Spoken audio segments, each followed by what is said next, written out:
acum, după ce am terminat formatarea aceasta a paginilor, o să salvați un nou fișier, file save as, și de salvat o să-l salvați într-un folder SM04. Veți modifica și numărul seminarului, SM04, nume, prenume, codul specializării, anul, grupa.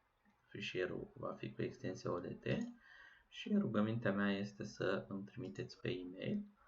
O să vă reamintesc, adresa de e-mail este niculita.mihai@gmail.com.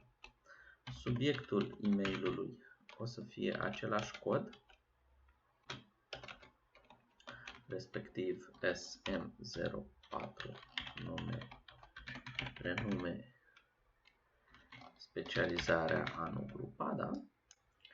Iar în atașament, ca atașament, o să fie fișierul SM04, nume, prenume, codul specializării, anul, grupa.odt.